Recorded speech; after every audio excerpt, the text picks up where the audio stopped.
A minha pergunta como eu melhorei a minha precificação, entendeu? Porque às vezes eu percebo que a gente trabalha entre os projetos, mas no final a gente não vê muito o lucro, né? A gente fica ali meio que trabalhando e pagando conta. Perfeito. Ok.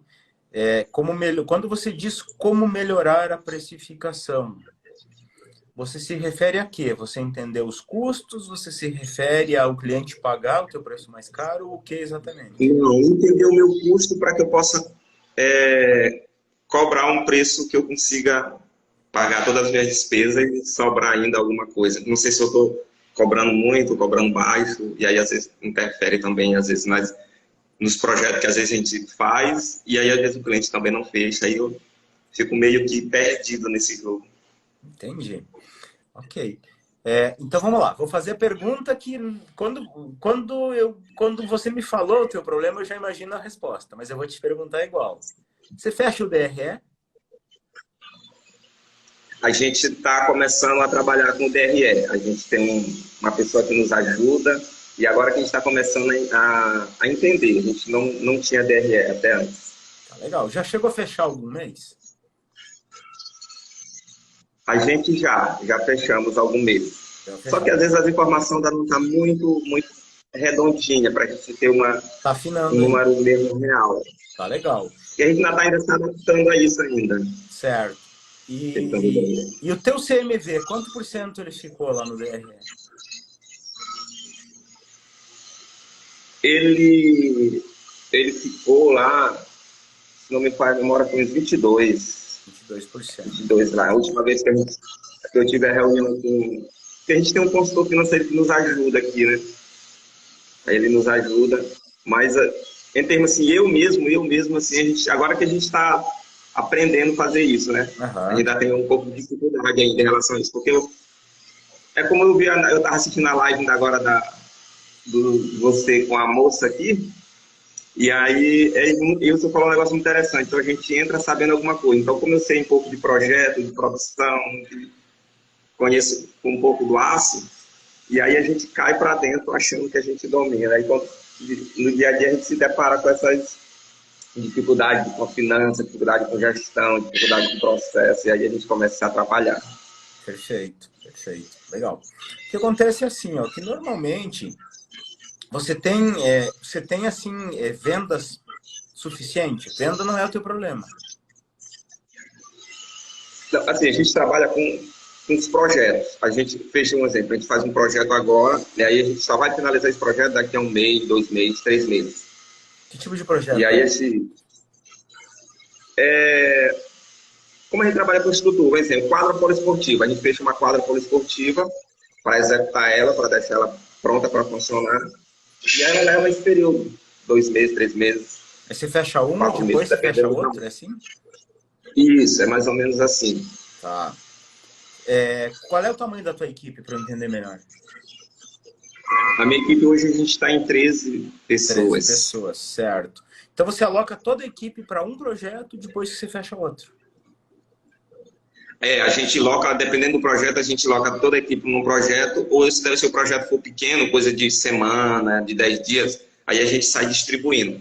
Às vezes normal aqui a gente executa 3 projetos, a nossa equipe executa 3 projetos Projetos simultâneos. simultâneos, ok. E É, você não tem períodos em que fica sem execução? Tipo, terminou ali, já vai para outro não, lado? assim ficar todo mundo parado, não. Tá, Às vezes a gente fica só com um projeto, o projeto está finalizando, aí a gente já vai tá para legal. outra, não vai ficar parado não. Tá, então isso para mim é importante saber. Então, vendas para você não é um problema. Vender projeto não é um problema. Sempre tem, né? Sempre a gente tem. Bacana. Então tá. Então toda vez que eu ouço isso, Campa, eu tenho bastante venda, tenho muito projeto, mas não sobra. Geralmente o problema ele tá ou no preço tá errado, né? Ou está se cobrando muito pouco, ou está no longo prazo, a venda está no longo prazo, a compra está no curto prazo, que eu imagino que não é teu caso, uma vez que o teu CMV está baixo. Mas provavelmente Sim. está aí, ó. Provavelmente o problema é no teu custo mesmo. Então, como mapear isso? Primeiro caminho você já fez, já está fazendo. o DRE. No DRE você vai entender assim, ó, peraí, o que está acontecendo de entrada, tá dando para suprir a saída? E eu não estou falando de caixa, né? Que uma coisa é caixa. Se você tem um consultor financeiro, ele deve estar te mostrando. Ele deve estar te mostrando que DRE você não fecha por caixa, você fecha por competência. Você está fazendo assim, né? Isso. Legal. Então vendi. Ele está pensando com competência. Vendi um projeto lá, 100 mil, vou receber em 3 parcelas, é 100 mil que eu vou considerar. Ok, então você já... Isso, geralmente é isso. Um projeto, 3 parcelas, uma entrada, uma no meio e outra no final. Isso. Mas para o assim. DRE é um valor total, não interessa como que eu vou receber. É um valor total. Exato, isso você chama regime de competência, né?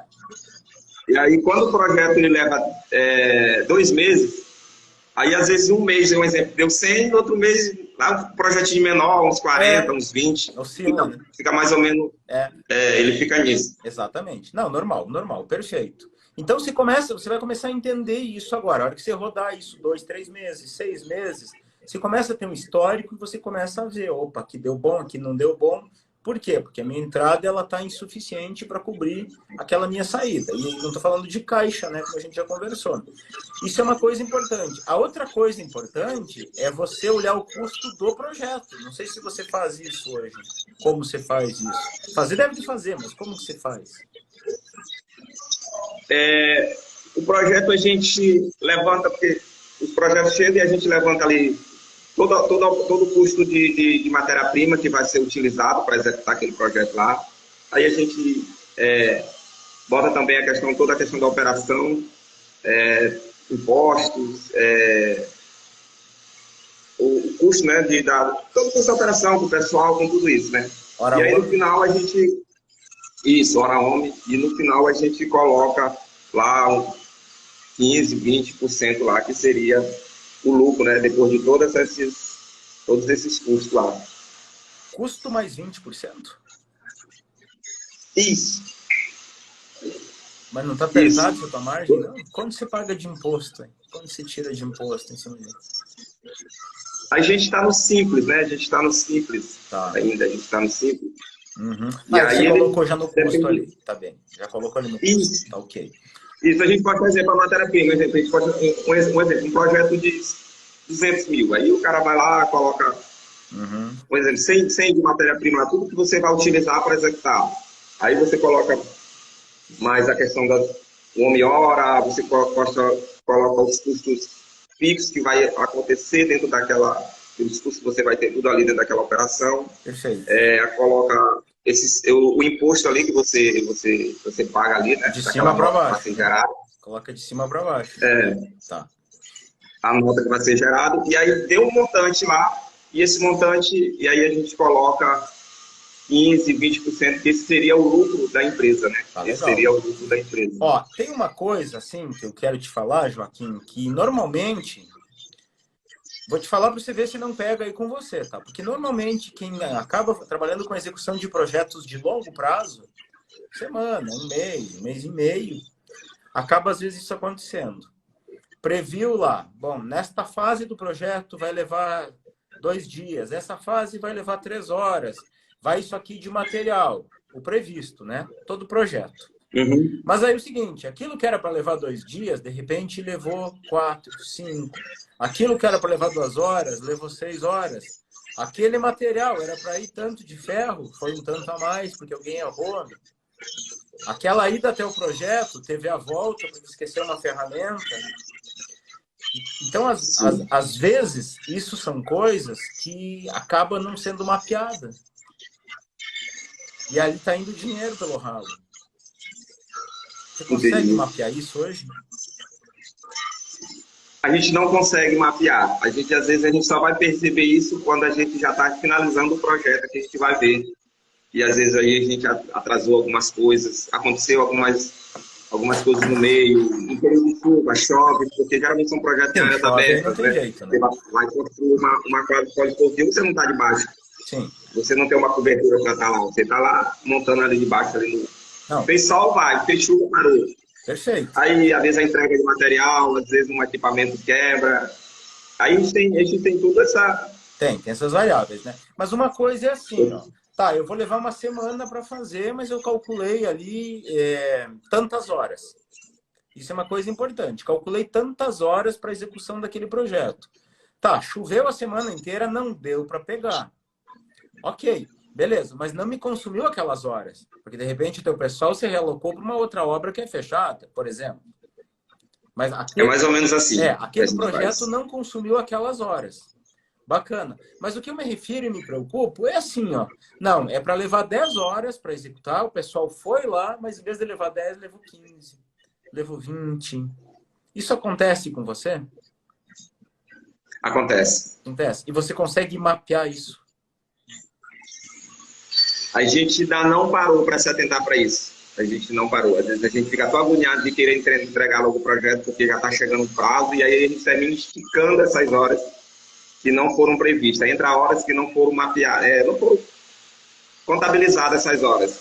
Você entende que e cada hora a mais está consumindo uma beiradinha dos teus 15, 20% que você está colocando de margem? Eu acho que isso que acontece. É.